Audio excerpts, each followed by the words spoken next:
I'll say, didn't we fix the one last month?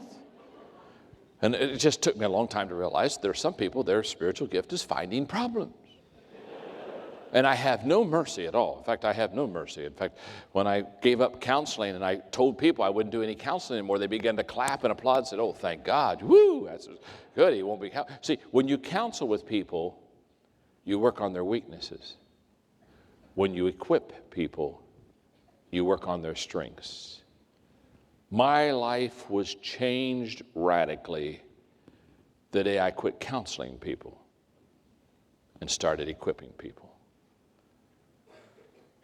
When I realized that the greatest way to help people is to not stay on their weaknesses. And by the way, I'm pro-counseling. I'm not anti-counseling, so don't be offended.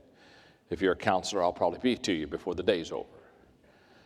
But the day that I realized the greatest way to help people is to help them find their strengths, that was the day that I was able to really help people. Now,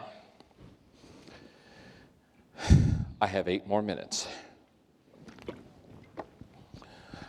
So if it's okay, for the 8 minutes I have left, I would like to give you 3 hours of lecture. First of all, before I give you more, are you learning something? Now, let me ask you a question. All this stuff you've been writing, have you been taking notes today? You've been taking notes all day, haven't you, huh? In fact, just show the person you're beside you. Show them your notes right now. Just show them those notes. Just put it in their face right now. Just put that in their face.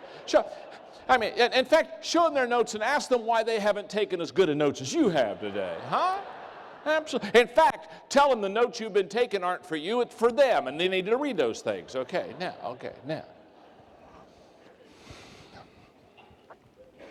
And what I want you to do is not only take notes, I want you to do something with it. Isn't that true?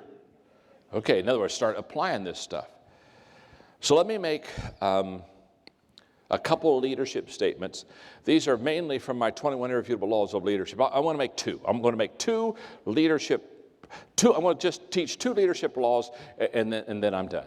Well, no, I'm not really done. When I'm done here, I'll go out to that book then, and if you brought books and you haven't had them signed yet, I'll sign until you get your book signed, okay?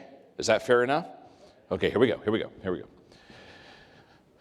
The reason I have such a passion to teach people how to lead, and the reason that I travel internationally and do all this stuff is not because I need a job or because I want to get on a plane or I need to see another country.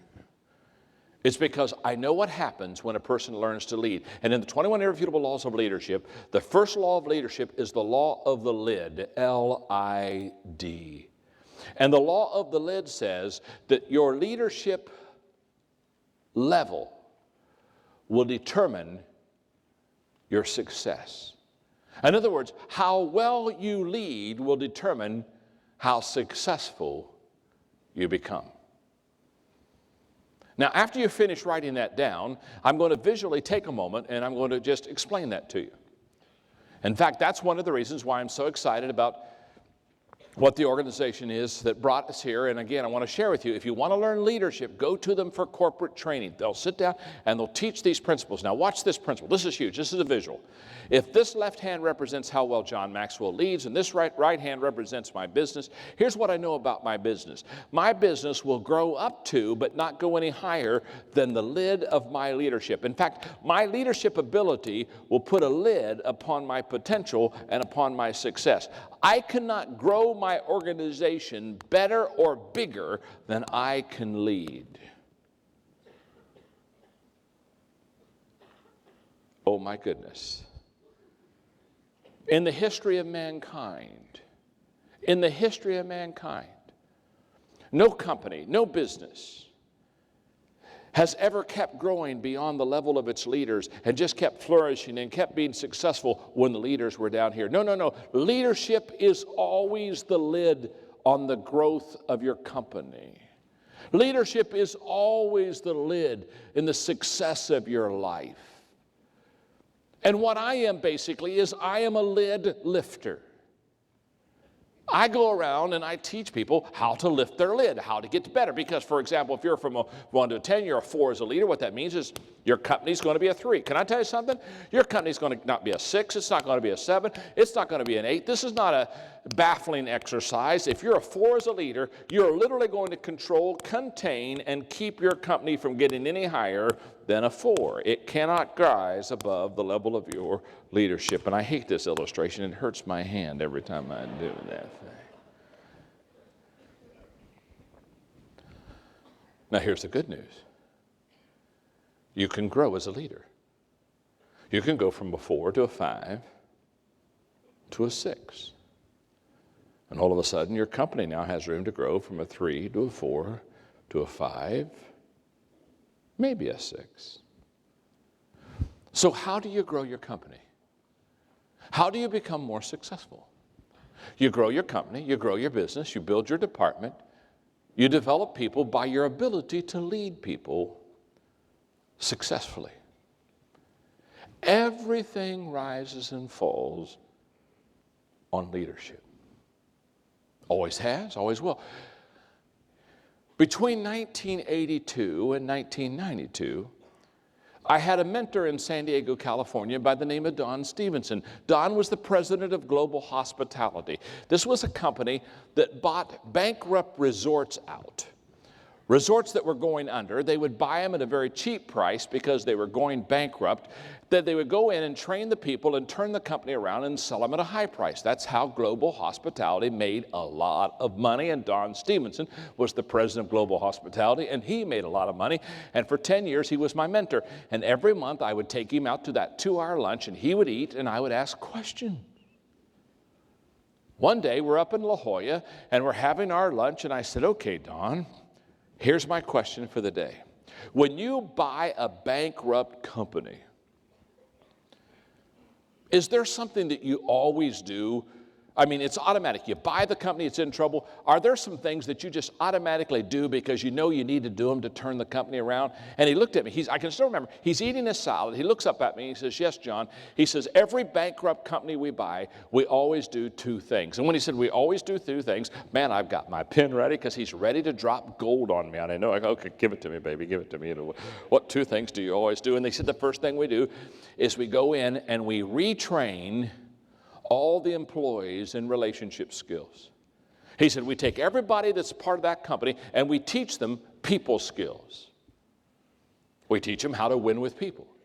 And he said, the reason we teach them people skills is, he said, statistics tell you that when people don't come back to a resort, 79% of the time it's because they weren't treated properly by the employees of the organization. Somebody didn't take good care of them. The waitress didn't. I mean, somebody, and so therefore they just don't come back because the service wasn't good. And so he said, the first thing we do is, he said, we just do thorough relationship training in the company. So I'm sitting with my legal pad and I'm writing that down. I'm saying to myself, okay, Maxwell, with your companies, start really giving them good relationship skills. Help them to know how to get along with people. I said, okay, I got that one, Don. What's the second thing you do every time you buy out a bankrupt company? He's eating his salad. He doesn't even look at me. He said, the second thing we always do is we always fire the president. I said, what'd you say? We always fire the president. I said, what do you mean you always fire the president? He's not looking up. He's just eating his salad. He said, John, I've told you, we always fire the president. I said, always? He said, always. In fact, he said, we don't even meet him. He said, we buy the company. He said, we send a courier to their office, basically give them a severance pay, tell them they're fired, get out of the office today. We don't want them to ever come back. Fired. I said, you don't go see them?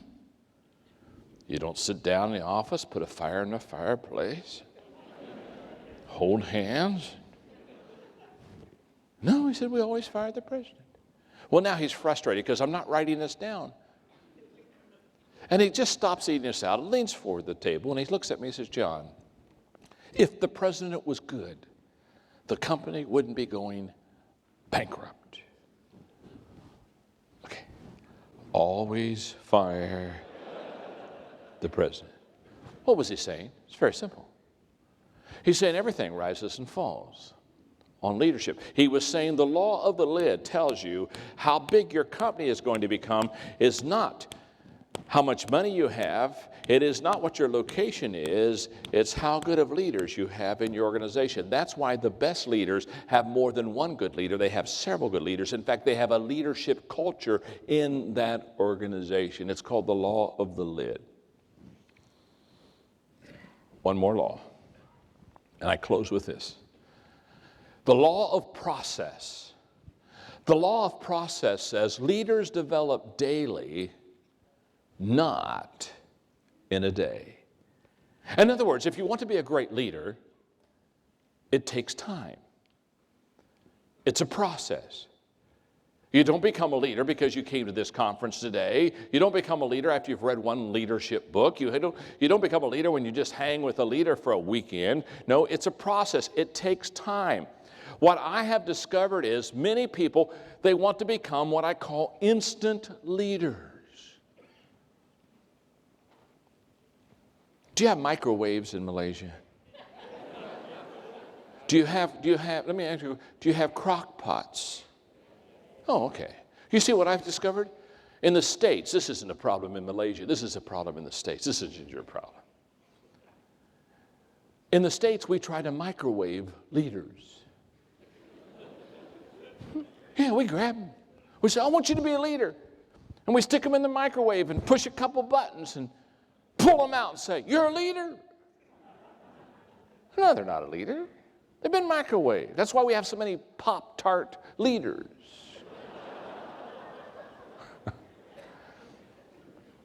You don't microwave leaders. If you want to develop leaders, you crock pot leaders.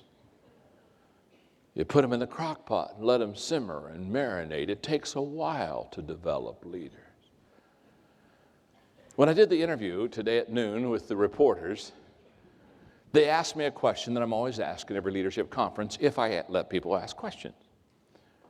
It's a question they ask no matter what country I'm in, no matter where I am. They raise their hand and they say, John, the question I have, are leaders born? And whenever they ask me, are leaders born, I always give them the same answer. Of course they are.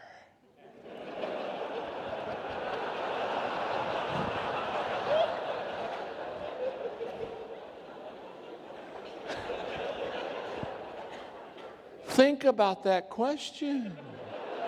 I've never met an unborn leader. Don't particularly want to either. Thank you very much. You see, when they ask me, are leaders born, what they're really asking are, there's some people, they got it.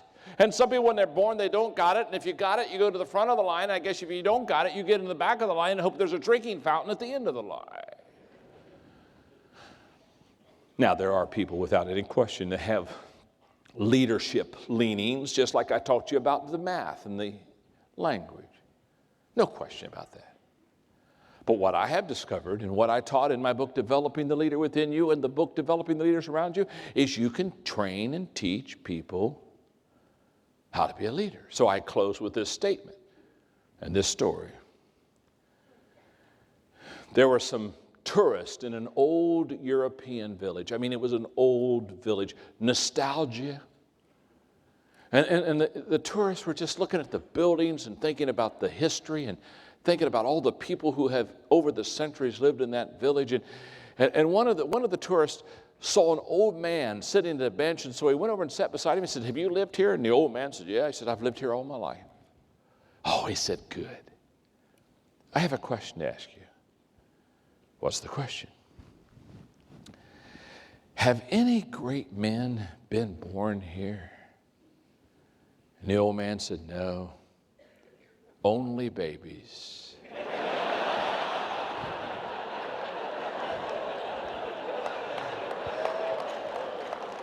Only babies.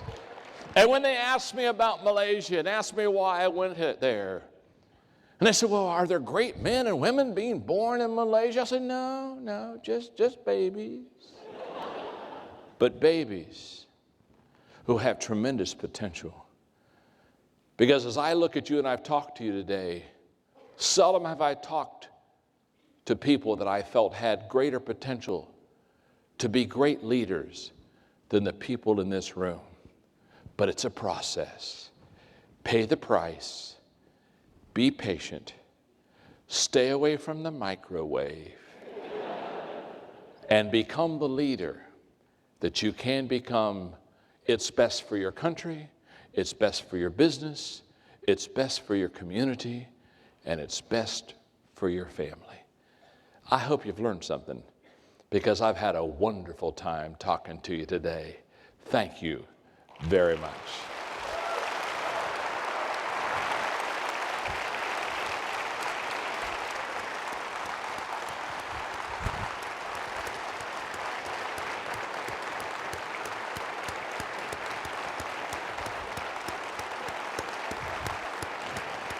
Thank you very much.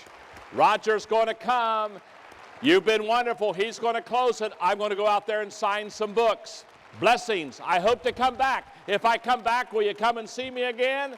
We'll talk some more. Thank you very much. Thank you, Roger. Please give Dr. Massey another round of applause.